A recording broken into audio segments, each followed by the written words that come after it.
ECRல property வாங்க எதுக்கு crores? Lakhs போதுமே. Just 4 lakhsல ECR கோவலத்துல beach resort plot. EMI 12,000 only. Stepstone presents Secret Aura at ECR Kovalam. Grand launching on 22nd, 23rd and 24th August 2025. திரு விஜய் அவர்கள் அதிமுகவோட தலைமையை பத்தி பேசியிருக்காரு. எம்ஜிஆர் இருந்த வரைக்கும் நல்லா இருந்துச்சு. அவர் அதான் சொன்னார், யார் தலைமைனே தெரியலன்றது தான் பாயிண்டிங்க. இப்போ வரைக்கும் ஓபிஎஸ் என்ன சொல்கிறாரு, அதிமுக யாருதுன்றாரு. அதாவது எப்படின்னா கான்ட்ராக்டில் வர பணத்தை எல்லாமே அழகாக பிரித்து மாதந்தோறும் எல்லாருக்கும் போய் சேர்ந்துற மாதிரி ஒரு கெப்பாசிட்டி இருக்கிறவர். அந்த கெப்பாசிட்டி இப்போ வரைக்கும் இருக்கிறதுனால அதை லீட் பண்ணிட்டு இருக்காரு. நாளைக்கு அது என்ன ஆகும் தெரியாது. திரு விஜய் அவர்களுக்கு அதிமுக மீது ஏன் இந்த மாதிரி ஒரு கேர்? அவங்க பிஜேபி விட்டுட்டு வந்தாங்க, கூட்டணிக்கு எல்லாத்துக்குமே தலைவர் தான் இறங்குன்னு செய்யணும்னா அப்புறம் எதுக்கு இங்கே கட்சியை கலைச்சி வரும் தலைவர் மட்டும் நிற்கலாம்ல. கட்சின்னு எதுக்கும் ஒரு பாடி இருக்குது, எத்தனை பேர் உறுப்பினர்கள், எத்தனை பேர் இருக்காங்க, தொண்டர்கள், எல்லாத்தையும் விஜயனா தான் செய்யணுன்ற அவசியம்லாம் கிடையாது சார். விஜயனா ஒரு விஷயத்துக்கு குரல் கொடுத்தாருன்னா அது நேஷனல் நியூஸ், இன்டர்நேஷ்னல் நியூஸ் வரைக்கும் போகுது. நேற்று CNN தான் இன்றைக்கி உலகத்தையே டாப் நியூஸ், அவங்களாம் லைவ் போட்டுருக்காங்க.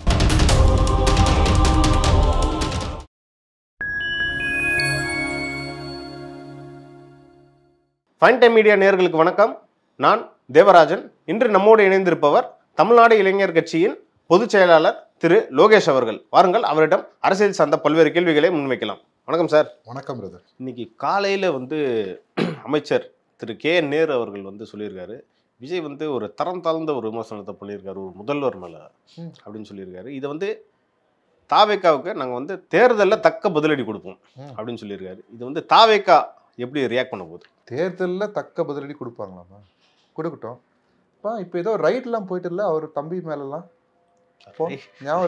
தேர்தலுக்கு என்ன சார் சம்பந்தம்? அது ஒரு பக்கம் போகுது. ஓஹோ, அப்போ தேர்தலுக்கும் ஊழல் பண்ணுறதுக்கு சம்மந்தம் இல்லைங்களா? அப்படி சொல்ல, நான் தாவேக்கா திமுக இது ரெண்டு பத்தி சொல்லிட்டு இருக்கேன். அவர் திமுக இருக்கிறாரு, காவேரி ஹாஸ்பிட்டல் வச்சுக்கிறாரு, டிவிஎச் வச்சிருக்காரு. டிவிஎச்லாம் அவர் தான் நினைக்கிறேன். தம்பி பண்ணிருக்காரு. ஓஹோ, அவர் வேற, அவர் தம்பி வேற. சரி சரி, அந்த அளவுக்கு தெரியாம போயிடுச்சுங்க, சாரி. இவர் பண்ணுற ஊழலுக்கெல்லாம் எங்கே பணம் போகுது நமக்கு தெரியல. ஓகே, அதுக்கும் தக்க பதிலடி கண்டிப்பாக எலெக்ஷன் முடிஞ்சப்பறம் வரும். எல்லாம் நோண்டப்படும். எங்கெங்கெல்லாம் இவங்க ஊழல் பண்ணி பணம் சேர்த்து வச்சுருக்காங்களோ எவ்வளோ மீட்க முடியுமோ அவ்வளோ மீட்க தான் படும். அப்போ தக்க பதிலடினா என்னன்னு அவருக்கு புரியும். திரு விஜய் அவர்கள் அதிமுகவோட தலைமையை பற்றி பேசியிருக்காரு. எம்ஜிஆர் இருந்த வரைக்கும் நல்லா இருந்துச்சு, அம்மையார் ஜெயலலிதா இருந்த வரைக்கும் நல்லா இருந்துச்சு, இப்போ இபிஎஸ் அவர் தலைமையில் இருக்கும் போது தான் பேரை சொன்ன மாதிரி ஞாபகம் இல்லை சொல்லலாம். ஆனால் யாருன்னு எல்லாருக்குமே தெரியும். என்ன தெரியும்? யார் அவர் சொன்னார் தெரியலன்னு தான் சொல்கிறாங்க. அவர் அதான் சொன்னார், யார் தலைமைனே தெரியலன்றது தான் பாயிண்டிங்க. இப்போ வரைக்கும் ஓபிஎஸ் என்ன சொல்கிறாரு, அதிமுக யாருதுன்றாரு. இதே இப்போ வரைக்கும் அதை சேர்ந்தானுங்கிறாரு. அவர் தனி கட்சி, டிடிவியாவது பரவாயில்ல, தனி கட்சி ஆரம்பிச்சிட்டாருன்னு சொல்லலாம். பிளவுபட்டு போச்சுங்க இல்லைங்களா. இன்னைக்கு தனி நபர்னு கிடையாது. ஏன் இபிஎஸ் நேற்று பதில் சொன்னார், அதிமுக யார் கையில் இருக்குன்னு உங்களுக்குலாம் தெரியும்னாரு. ஏன் அவர் பேரை சொல்கிறது எவ்வளோ நேரம் இருக்கு அவருக்கு? அவருக்கே தெரியாதுங்க. எப்படி சார் அப்படி எடுத்துக்க முடியும்? அதுதான் ரியாலிட்டி. பிரச்சாரத்துல சொல்றாரு என் கையில தான் இருக்கு, என் கையில இருக்கு இங்க சொன்னாரு. அவர் சொல்லலைங்க.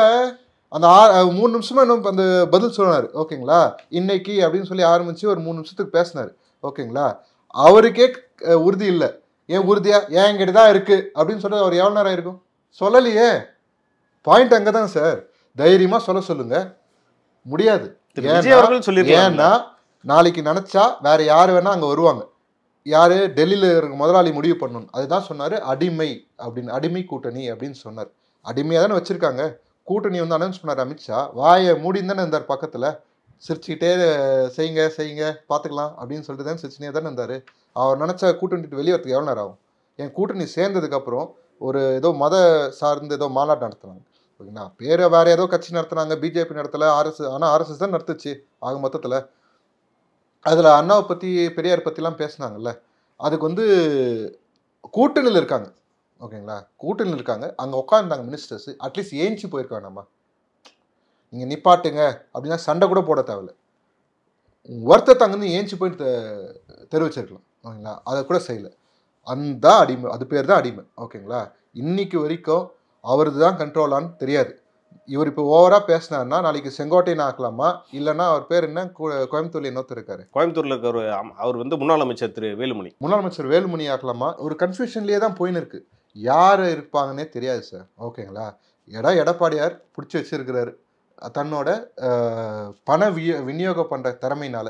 அது அம்மா காலத்துலேருந்து அவருக்கு இருக்க திறமை அப்படின்ட்டு தன் சொந்த கட்சிக்காரங்க சொன்னது. அவருக்கு அந்த கெப்பாசிட்டி இருக்குன்ட்டு அவங்க கட்சிக்காரங்க சொன்னது. அதாவது எப்படின்னா வந்து கான்ட்ராக்டில் வர பணத்தை எல்லாமே அழகாக பிரித்து மாதந்தோறும் எல்லாருக்கும் போய் சேர்ந்துற மாதிரி ஒரு கெப்பாசிட்டி இருக்கிறவர். அந்த கெப்பாசிட்டி இப்போ வரைக்கும் இருக்கிறதுனால அதை லீட் பண்ணிட்டு இருக்காரு. நாளைக்கு அது என்ன ஆகும்னு தெரியாது. ஓகேங்களா? அதிமுக 5 வருஷத்துக்கு மேலே எதிர்க்கட்சியாக இருந்தது கிடையாது.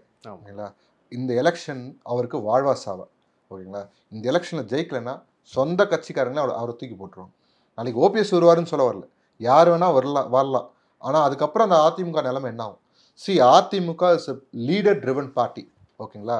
டிஎம்கே மாதிரி ஒரு ஜனநாயக பார்ட்டி கிடையாது. ஆனால் இன்னைக்கு டிஎம்கே ஜனநாயக பார்ட்டியே இல்லை. அட்லீஸ்ட் கலைஞர் இருந்த வரைக்கும் அது இருந்தது. மாவட்ட செயலாளர்கள்லாம் அந்த பவர் உங்களுக்கு தெரியும், ஞாபகம் இருக்கும்னு நினைக்கிறேன். இன்னைக்கு 1-2 பேர் சீனியர் மினிஸ்டர்ஸ் பண்ணுறாங்க. அதுக்கு தான் வந்து இடி ரைடு இவங்களே வந்து விட்டு கண்ட்ரோல் பண்ண வைக்கிறாங்க. ஓகேங்களா? இவங்களே வந்து சிபாரிசு பண்ணி இடி ரைடு கொடுத்து கண்ட்ரோல் பண்ண வைக்கிறது. ஓகேங்களா? திரு விஜய் அவர்களுக்கு வந்து அதிமுக மீது ஏன் இந்த மாதிரி ஒரு கேர்? ஏற்கனவே வந்து ஒரு சாஃப்ட் கார்னர் இருந்துச்சுன்றதும் சொல்றாங்க சார். போன மாநாடுல இருந்து பாத்தீங்கன்னா திரு விஜய் அவர்கள் வந்து அதிமுகவையோ திரு இபிஎஸ் அவர்களையோ பெருசா அது பேசவே இல்லை. நான் இப்பயும் சொல்றேன், அவங்க பிஜேபி விட்டுட்டு வந்தாங்க, கூட்டணிக்கு விஜயநா தலைமையில் வந்தாங்கன்னா கண்டிப்பாக கூட்டணி சேர்க்கப்படும். நாங்கள் வந்து அகங்காரத்துலலாம் பேசல. ஓகேங்களா? அது இந்த எலெக்ஷன் நடக்கும், இந்த எலெக்ஷன் நடக்காது, அதை பற்றி நான் வந்து ஜோசியம் பார்க்க விரும்பல. ஆனால் இது ஒரு காலம் நடக்கும். ஒரு கூட்டணி வராததுனால தான் நேற்று அவர் வந்து அதிமுக அவங்க கூட்டணி வரணும்னு நாங்கள் எதிர்பார்க்கல. டே ஒன்னே சொல்லிட்டாங்க. மாநாட்டில் என்னங்க சொன்னார்? மாநாட்டுக்கு அப்புறம் தான் அந்த டாபிக்லாம் வந்தது. மாநாட்டில் என்ன சொன்னார்? நம்ம தனியாக ஆட்சி அமைப்போம், அப்படி நம்மளை நம்பி கூட்டணி வரவங்களுக்கு ஆட்சிலையும் பங்கு தருவோம், அதிகாரத்தையும். அன்னிலிருந்து அதானே சொல்லிட்டு இருக்காரு. அவர் எங்கேயுமே வந்து நம்ம போய் இன்னொருத்தவங்களோட கூட்டணி சேருவோம்னு சொல்லவே இல்லை. நம்ம இந்த அரசியல் விமர்சகர்னு இருக்க புத்திசாலிங்க தான் வந்து அதெல்லாம் வந்து கலப்பி விடுறது. அப்பப்போ நரேஷன் செட் பண்ண ட்ரை பண்ணுறது, டிஎம்கேக்கு ஃபேவரபுளாக என்னென்ன பண்ணலாம் அப்படின்ட்டு. டிஎம்கேக்கு இப்போ ஏடிஎம்கே வேணும். ஓகேங்களா? ஆனால் ஏடிஎம்கே அந்தளவுக்கு பலமாக இல்லை, ரியாலிட்டி. ஓகேங்களா? எவ்வளோ தான் காசு கொடுத்து கூட்டினாலுமே, நேற்று நீங்கள் சொன்னீங்க அதே விஷயத்துக்கு வர, அதிமுக யார்கிட்ட இருக்குதுன்னு சொல்லும்போது அங்கே இருந்தது 1,00,000 பேர் இருந்தாங்க.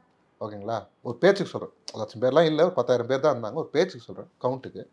அந்த 10,000 பேர் குரல் கொடுத்துருந்தா எப்படி இருந்திருக்கும்? இல்லை, ஒரு 4-5 பேர் அங்கங்கே அவள்தான் சவுண்ட் வருது. அதுதான் ரியாலிட்டி. அவ்வளோதான் உண்மையான தொண்டர்கள் அங்கே இருக்கிறது. மிச்சவங்களாம் காசு கொடுத்து சேர்த்துருக்காங்க. உண்மையான தொண்டர்கள்லாம் என்றைக்கோ வந்து விஜயநா பக்கம் வந்துட்டாங்க. நேற்று காலையில் மாநாடு நடக்கிற இடத்துல மதுரையில் நாங்கள் வந்து காலையில் ஒரு 5 மணிக்கு பார்க்கிங்க்கு இப்போ ஆர்கனைஸ் பண்ணுறதுக்கு போகிறோம். டீ கடையில் டீ குடிச்சிட்ருக்கோம். என் பின்னாடி உட்காந்துருந்தவர் நியூஸ் பேப்பர் படிச்சிருந்தார், ஏடிஎம்கேக்காரர். ஆப்போசிட்டில் டிஎம்கேக்காரங்க. ஏடிஎம்கேக்காரர் சொல்கிறாரு மாநாடுக்கு போய் பார்க்கலாமே அப்படின்ட்டு. டிஎம்கேக்காரர் நான் என்னத்துக்கு போய் பார்க்கணும், அதெல்லாம் முடியாது அப்படின்றார். யார் பின்னாடி உட்காந்து ஏடிஎம்கேக்காரர் போகணும்ப்பா, போய் பார்க்கணும்ப்பா அப்படின்றார். அப்படின்னு டிஎம்கேக்காரர் சொல்கிறாரு விஜயகாந்தால் முடியாது, என்ன பண்ணுப்பா பொறுத்து இருந்து பார்ப்பா, எல்லாமே மாறும்பா அப்படின்ட்டு ஏடிஎம்கேக்காரர் சொல்கிறார். ஓகேங்களா? மாற்றம் ஆல்ரெடி ஆரம்பிச்சிச்சு சார். நான் ஏற்கனவே சொன்ன மாதிரி ADMK is leader driven party. இன்றைக்கி அங்கே ஸ்ட்ராங்கான லீடர் யாருமே கிடையாது. ஓகேங்களா? அதனால தான் சொல்கிறேன், இங்கே ஒரு தலைவர் இருக்கார். தலைவரை நோக்கி இருக்கிற தொண்டர்கள் இன்றைக்கி எம்ஜிஆரோ இல்லை ஜெயலலிதாவோ இல்லாத காலத்தில் தமிழ்நாட்டோட இதுன்னு சொல்கிறது நலன் கருதி விஜயனாக்கு ஆதரவும் தெரிவிப்பாங்க, ஓட்டும் போடுவாங்க. நேற்று வந்து பிரச்சாரத்தில் வந்து எதிர்கட்சி தலைவர் திரு எடப்பாடி பழனிசாமி என்ன சொல்லியிருக்காருன்னா, திரு விஜய் அவர்கள் வந்து இது வரைக்கும் களத்திலே இறங்கலை, எந்த ஒரு உழைப்பும் அவர் பண்ணலை, அதை தாண்டி அவர் வந்து முதலமைச்சர் பதவிக்கோ பெரிய பதவிக்கோ ஆசைப்படுறது ஒரு பெரிய ஊழல்னு சொல்லியிருக்காரு. பெரிய வார்த்தை இது. ஊழலா? அவரா சொல்றாரு? அவரே சொல்லியிருக்காரு. லிஸ்ட் எடுத்து விடணும்னு நினைக்கிறேன். சரி, எடுத்து விடல. உழைப்பு இல்லை, அதனால இதுவே ஒரு ஊழல். உழைப்பு என்ன மாதிரி உழைப்பு அவர் அட்ரஸ் பண்றாருன்னு உங்களுக்கு ஏதாவது ஐடியா இருக்கா? நீங்க அவர் சொன்னதை வச்சு நான் கேட்குறேன்.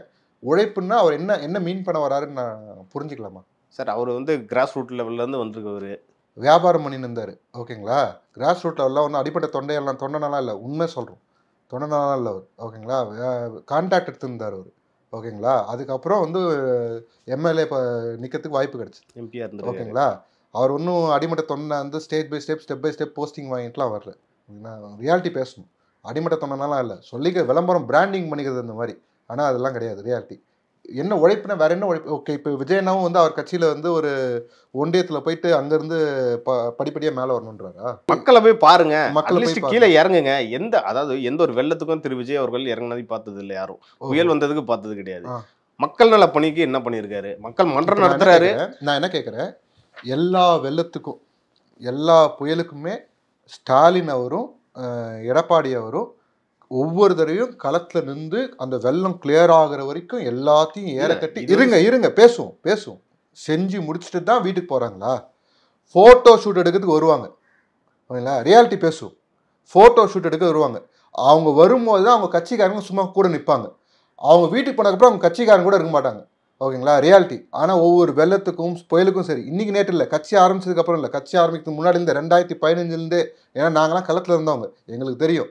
அவங்க கட்சி பசங்க, அவங்க மன்ற பசங்க வந்து நிற்பாங்க, சாப்பாடு கொடுப்பாங்க, போட்டுங்க அரேஞ்ச் பண்ணுவாங்க, மக்களை சேஃபான பிளேஸ் கூட்டின்னு போவாங்க, இதெல்லாம் செய்வாங்க, ஓகேங்களா? எல்லாத்துக்குமே தலைவர் தான் வந்து இறங்குன்னு செய்யணும்னா அப்புறம் எதுக்கு இங்கே கட்சியை கலைச்சி வெறும் தலைவர் மட்டும் நிற்கலாம்ல? கட்சின்னு எதுக்கும் ஒரு பாடி இருக்குது, எத்தனை பேர் உறுப்பினர்கள், எத்தனை பேர் இருக்காங்க, தொண்டர்கள், எல்லாத்தையும் விஜயனா தான் செய்யணுன்ற அவசியம்லாம் கிடையாது சார், ஓகேங்களா? ஒரு விஷயம் தெரிஞ்சுக்கோங்க, தலைவரோட வேலையை செய்யணும், பாலிசி டிசைட் பண்ணணும், எந்த இடத்துல எந்த முடிவு எடுக்கணும்னு பார்க்கணும், அதுதான் அவர் வேலை. ஒவ்வொரு விஷயத்துக்கும் போயிட்டு மூக்கு நுழைச்சினே இருக்கணும்னு அவர் நேரட்டே மூக்கு நுழைக்கணும் இல்லை. ஒரு இடத்துல பிரச்சனை நடக்குதா, தம்பி அந்த ஊர் பையன் போய் என்னப்பா இருப்பா அப்படின்னு சொல்கிறது தான் அவங்க வேலை.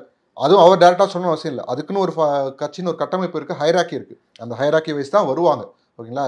எல்லாத்தையும் விஜய்னா டேரெக்டாக அப்படியே வந்து ஒவ்வொரு இடத்துக்கும் நின்றுப்பா. இவங்களே பண்ணுறது இல்லைங்க, பேசுகிற இவங்க என்னங்க பண்ணாங்க சொல்லுங்கள், என்ன பண்ணாங்க? இப்போ வெள்ளம் வந்தது, இப்போ தூய்மை பணியாளர்கள் போராடினாங்களே, அவர் வந்தார் இல்லைங்க, எடப்பாடியார் வந்தாரா? தூய்மை பணியாளர் போராடினாங்களே, இப்போ எல்லா ஊர்லேயும் போராடினுங்கிறாங்க, மதுரை, திருப்பூர் எல்லா ஊர்லேயும் போராடினுங்கிறாங்க, ஓகேங்களா? எங்கே வந்தார் அவர்? இன்னும் அப்புறம் என்ன பேசுகிறார் அவர்? எனக்கு புரியல. அட்லீஸ்ட் விஜயனாவுக்கு பார்த்தாங்க. ஏன் விஜயனா வரேன்னு சொன்னதுக்கு அவங்க மறுப்பு தெரிவித்தாங்க. ஆக்சுவலி விஜயனா வந்திருந்தாலும் இந்த போராட்டம் கலையாமல் கூட இருந்திருக்கும். இவங்க வந்து அந்த மாதிரி ஃப்ரேம் பண்ணி வச்சுட்டாங்களா என்னன்னு தெரியல. ஏன்னா என்ன சொன்னார் பாரதி விகடன் டிவியில் கொடுத்த இன்டர்வியூவில், எங்களுக்கு A to Z எந்த கட்சி ஆதரவு கொடுத்தாலும் நாளைக்கு ஸ்டாலினோ இல்லை துணை முதலமைச்சரோ கூப்பிட்டாங்கன்னா இவங்களெல்லாம் உதறிட்டு நாங்கள் அவங்ககிட்ட போயிடுவோம். கோபம் வருமா வராதா? என்ன வார்த்தைங்க அது? ஆதரவு கொடுக்குறவங்களாம் பைத்தியக்காரங்களா? தேவன் உங்களோட முதல்ல யாருங்க அரெஸ்ட் ஆனது? பாரதி அவர்கிட்டே கேட்குறேன். நீங்களே தான் சொன்னீங்க 100 பேருக்கு உங்களோட அரெஸ்ட் ஆனது யாருங்க? டிவிக்கே காரங்க. வேற எந்த கட்சிக்காரங்க உங்களோட அரெஸ்ட் ஆனாங்களா ஆரம்பத்தில்? நான் இதுக்கு மனித சங்கிலியில் அது கூட நீங்கள் இப்போ களத்தில் போராட ஆரம்பிச்சிங்க. தேவன் வந்து கூடயே நிற்கிறது யாருங்க? என்னென்ன செஞ்சாங்கன்றது நான் வெளியே சொல்லணும்னு அவசியம் இல்லை, சொல்லி காட்டுற மாதிரி ஆகிடும். கூட இருந்தது யாருங்க? அப்படி அசால்ட்டாக அப்படி லெஃப்ட் ஹேண்டில் டீல் பண்ணிட்டு போனால் களத்தில் பசங்க நின்று தாங்க இருக்கிறாங்க. ஒவ்வொரு நாளுமே ஒவ்வொரு மாவட்டத்தில் ஏதோ ஒரு பிரச்சனை நடந்து தான் இருக்குது, ஓகேங்களா? மக்கள் பிரச்சனைக்கு பசங்க போய் நின்று தான் இருக்காங்க. அது நியூஸாக ஆகாது அது ஒவ்வொரு விஷயம். நீங்கள் ஒவ்வொரு நீங்கள் லோக்கல் நியூஸ் பேப்பர் எடுத்து பார்த்தீங்கன்னா எங்கேயோ ஒரு இடத்துல பசங்களோட நியூஸ் வந்துன்னு தான் இருக்குது. அதை பார்க்காம சும்மா அடிச்சு விடக்கூடாது. போன வருஷம் நடந்த மாநாட்டுக்கு அப்புறம் ஏன்னா ஏறக்குறைய 1 வருஷம் ஆயிடுச்சு. இந்த 1 வருஷத்தில் கூட விஜய் அடிக்கடி எப்போன்னு பார்த்தீங்கன்னா ஒரு 2-3 போராட்டம் அதில் தான் வந்து பங்கேற்றிருப்பார். இதுக்கப்புறம் அவரோட நடவடிக்கைகள் எப்படி இருக்கும்? சரி, நான் இப்படி கேட்குறேன். ஒரு 2-3ன்னு சொன்னீங்க, அந்த 2-3 என்னன்னு நம்ம பேசுவோமா? பரந்தூர், ஓகேங்களா? இப்போ இந்த தூய்மை பணி அஜித்குமார் மரணம், ஓகேங்க, அஜித்குமார் மரணத்துக்கு இந்த 3 வச்சுக்கோம், ஓகேங்களா? இப்போது விஜயனாக்கு சொல்கிறதுக்கு இந்த 3 இருக்குது. எடப்பாடியாருக்கு என்ன சொல்லுவீங்க? எங்கே சொல்லுங்கள், லிஸ்ட்டு போடுங்க. அவ்வளோதான், ஓகேங்களா? விஜயனா ஒரு விஷயத்துக்கு குரல் கொடுத்தாருன்னா அது நேஷனல் நியூஸு, இன்டர்நேஷ்னல் நியூஸ் வரைக்கும் போகுது. நேற்று CNN தான் இன்றைக்கி உலகத்திலே டாப் நியூஸ், அவங்களாம் லைவ் போட்டுருக்காங்க, ஓகேங்களா? அதுதான் விஜயனோட இது. எல்லா விஷயத்துக்கும் எல்லாத்துக்கும் அவர் அட்ரஸ் பண்ணினே தான் இருக்கார். அது நம்ம கவனிக்கிறது இல்லை. இப்போது மாநாடு நடக்கிற ஒரு வாரத்தில் என்னென்ன அறிக்கை வருது, அவர் மக்களுக்கு கொடுத்த 2வது லெட்டர் வரைக்கும் வெளியே வருது. அவர் எல்லா பிரச்சனைக்கும் அறிக்கை கொடுத்துட்ருக்காரு. அது கட்சி பசங்களுக்கு போய் சேருது. நியூஸ் மீடியா அவங்களுக்கு வேணும்னா எடுப்பாங்க, மேலேருந்து ப்ரெஷர் வந்துச்சுன்னா அதை பேச மாட்டாங்க, அவ்வளோதான் விஷயம். இப்போ நான் சொன்ன 3 விஷயத்து விஜயனை பற்றி எதிர்கட்சி தலைவர்கள்லாம் என்ன பண்ணாங்க? எதிர்கட்சி தலைவர்கள்லாம் ஏற்கனவே களத்தில் இறங்கினால தான் இன்றைக்கி அவங்களுக்கு வந்து சட்டமன்றத்துக்குள்ளே இருக்காங்க சார். சாமி, அது அவங்க பில் பண்ண செக்ஷன்லாம் கிடையாது, ஓகேங்களா? ஜெயலலிதா ஞாபகம் இருக்குன்னு நினைக்கிறேன், நீங்கள் அந்த டைம்லாம் ஃபாலோ பண்ணியிருப்பீங்க. 2016 16 இருக்கட்டும், 11 இருக்கட்டும், நீங்கள் 91 விட்டுருங்க, ஓகேங்களா? 2001 வேறு மாதிரி இருந்தது, 11க்கு அப்புறம், ஓகேங்களா? அவங்க யார் கேண்டிடேட்டாக சொல்கிறாங்களோ அவங்க தான் கேண்டிடேட். ஒரு குப்பம் சுப்பம் யார் பேர் தெரியாதவங்களாம் கேண்டிடேட்னா கேண்டிடேட்டு. நாளைக்கு நீ கேண்டிடேட் இல்லைன்னா நாளைக்கு கேண்டிடேட் இல்லை, ஃபர்ஸ்டே ஒரு லிஸ்ட் வந்துடும். அமைச்சரே அப்படிதான், இன்னைக்கு அமைச்சராக இருப்பாங்க, இன்னைக்கு மந்திரி, நாளைக்கு எந்திரி. அண்ணன் மந்திரினா அன்னைக்கு காலை நியூஸ் பேப்பர் பார்த்தா தெரிஞ்சுப்பாங்க நம்ம மந்திரியாக இருக்குமா இல்லையான்ட்டு, ஓகேங்களா? அந்த மாதிரி ஒரு பார்ட்டியில் இருந்தவங்க, ஓகேங்களா? அவங்க பில் பண்ண செக்ஷன், அவங்க பில் பண்ண டீம் இது, ஓகேங்களா? இவங்க வந்து என்னமோ களத்தில் இறங்கிட்டு செஞ்சிட்டோம், இது பண்ணிட்டோம், மாற்றிட்டோம். நான் ரொம்ப சிம்பிளாக கேட்குறேங்க, இன்னைக்கு உதவித்தொகை எத்தனை பேர் வாங்குறாங்க? 1000 மாதம் உதவித்தொகை. அது கேட்டகரி பிரிச்சு ஃபர்ஸ்ட் எல்லாருமே அதெல்லாம் கேட்கல, அது ஜஸ்ட் தோராயமாக ஒரு நம்பர் இருக்கும் இல்லையா? ஒரு நம்பர் வாங்குறாங்க சார், 1 லட்சக்கணக்கில் 1 கோடி பேர்னா 1 கோடி பேர் இருப்பாங்களா இல்லை அதிகமாக சொல்கிறேன்னா? இருக்கலாம் சார். 1 கோடி பேர் இருப்பாங்க. மொத்தம் தமிழ்நாட்டில் எத்தனை ரேஷன் கார்டு இருக்குது தெரியுங்களா? 2.5 கோடி ரேஷன் கார்டு. அதில் 1 கோடி 1.25 கோடிக்கு நீங்கள் தரீங்கன்னு பீத்துறீங்க இல்லையா? இப்போ பாதி பேர் வறுமை கோடு கீழே இருக்காங்களா? நீங்கள் தான் சொன்னீங்க கேட்டகரி இருக்குன்ட்டு. வறுமை கோடு அப்போ 60-70 வருஷமாக நீங்கள் வந்து அவங்க வறுமை கோடு கீழே வச்சுருக்குது என்னங்க சார் பெருமை? என்ன சார் களத்தில் இருக்கீங்க? என்ன சார் சாதிச்சிட்டீங்க? கேட்கணுமா இல்லையா சார்? நாளைக்கு இதே கேள்வி வரும்ல சார். நாளைக்கு நீங்கள் வந்தால் நாளைக்கு இதெல்லாம் சரி பண்ணிடுவீங்களான்ட்டு. சார் விஜய் அண்ணா வந்தார்னா இதே உரிமை தொகை நிப்பாட்டலாம் மாட்டார். ஓகேங்களா? ஏன்னா ஏற்கனவே சொல்லிட்டார், மீன் பிடிக்க தெரிஞ்சவங்களுக்கு பிடிக்க கற்றுக்கிறவங்களுக்கு கற்றுக் கொடுப்போம், பிடிக்க தெரியாதவங்களுக்கு மீன் பிடிச்சி கொடுப்போம். ஓகேங்களா? ஆனால் அதே சமயம் அவங்க வாழ்வாதாரத்தை உயர்த்தணும். நான் மறுபடியும் சொல்கிறேன், அடுத்த 5 வருஷம் ஆட்சியில் அவர் உள்ளே வரும்போது 25 வருஷம் பிளானோட தான் வருவார். ஆல்ரெடி அவர் தான் வந்திருக்கார். ஓகேங்களா? 4 வருஷம் வந்து அந்த உதவித்தொகை பெறவங்க குறைவாங்க. அவங்க வறுமை கோட்டிலேருந்து அவங்கள மீட்டு எடுக்கிறது தான் ஒரு நல்ல தலைவனோட வேலை. அது விஜயனா செய்கிறார். விஜயனா ஒன்றும் லேஸ்பட்டாலாம் நினைக்காதீங்க. You can never under estimate him. ஓகேங்களா? அவரோட பாயிண்ட் ஆஃப் வியூ வேறு. நீங்கள் பார்க்காத புது அரசியல்வாதி அவர். அவர்கிட்ட இருக்க மக்கள் படையை மட்டும்தான் நீங்கள் பார்க்குறீங்க. அவரோட சுய சிந்தனை வேறு. அவர் மக்களுக்காக வந்திருக்கவர். அவருக்கு எந்த ஆசை இதெல்லாம் கிடையாது. எல்லாத்தையும் வாழ்ந்து பார்த்துட்டாருங்க. சரிங்களா? ஒரு நம்மள மாதிரி ஒரு சைடு அவருக்கு மார்க்கெட்டு முடிஞ்சு போயிடுச்சுன்ற பேச்சும் அடிபட்டுக்கிட்டு எங்கங்க மார்க்கெட். அதாவது எப்படி சொல்றாங்க, தாவேகாவினர் சொல்றாங்க அவர் உச்சத்தை உதறிட்டு தான் வந்து அரசியலுக்கு வராருன்னு சொல்றாங்க. இன்னொரு பக்கம் வந்து அவர் மார்க்கெட் இறங்கிருச்சுன்றத உணர்ந்துட்டாரு. எப்படிங்க? நீங்க பிராக்டிக்கா சொல்லுங்க. அவர் மார்க்கெட் முடிஞ்சிச்சா? அப்படியே நினைக்கிறீங்க? பேசப்படுது சார். யார் பேசுவாங்க இதெல்லாம்? நீ தான் சார் சொல்லுங்க. நீங்க சொல்றது உங்களே நீங்களே நம்ப மாட்டீங்க. சரிங்களா? நீங்களே இதை சொன்னீங்கன்னா கண்ணாடி பார்த்து சொல்லி பாருங்க, உங்களுக்கே சிரிப்பு வரும். அடுத்த 15 வருஷத்துக்கு அவருக்கு மார்க்கெட் இருக்குங்க. சரிங்களா? இன்னைக்கும் அவர் தான் டாப்பு. நீங்கள் எந்த படம், நான் படம் பேர்லாம் சொல்ல வரல. ஓகேங்களா?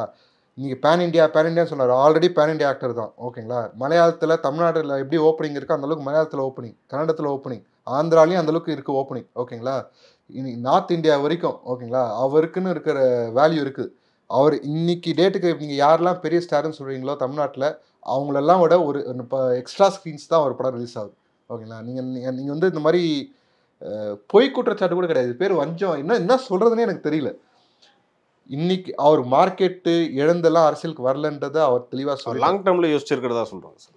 லாங் டேர்மில் என்ன லாங் டேர்ம்? அது இன்னைக்கு நாளைக்கு வரப்போகிற ஜனநாயகன் படம் கிடையாது. இதுக்கப்புறம் நமக்கு மார்க்கெட் இருக்குமான்றதை திரு விஜய் அவர்கள் இப்போவே கன்சிடர் பண்ணனால தான் ஓகே நம்ம இந்த ஃபீல்டு வேணாம். ஒன்றே ஒன்று தெரிஞ்சுக்கோங்க, எந்த துறையில் இருந்தாலும் சரி ஒரு பாயிண்ட் ஆஃப் டைமில் நமக்கு வந்து போதுன்ற ஃபீல் வரும். நீங்கள் எந்த துறையில் இருந்தாலும் சரி, கவர்மெண்ட்டில் ரிட்டையர்மெண்ட் இருக்குது, அது தனி. நீங்கள் எந்த துறையாக இருந்தாலும் ஒரு பாயிண்ட் ஆஃப் டைமில் நமக்கு போதுன்ற ஒரு திருப்தி வரும். ஓகேங்களா? அந்த திருப்தி ரொம்ப வருஷத்துக்கு முன்னாடி அந்த நாக்கு வந்துருச்சு. இருந்தாலும் அது இங்கே அவர் ஒரு படம் நடிக்கிறாருன்னா ஒரு 10,000 பேருக்கு வாழ்வாதாரம் அது அடங்கிருக்கு. ஓகேங்களா? அவர் எல்லாத்தையும் கன்சிடர் பண்ணி தான் நகர்ந்துட்டு இருக்கார். ஓகேங்களா?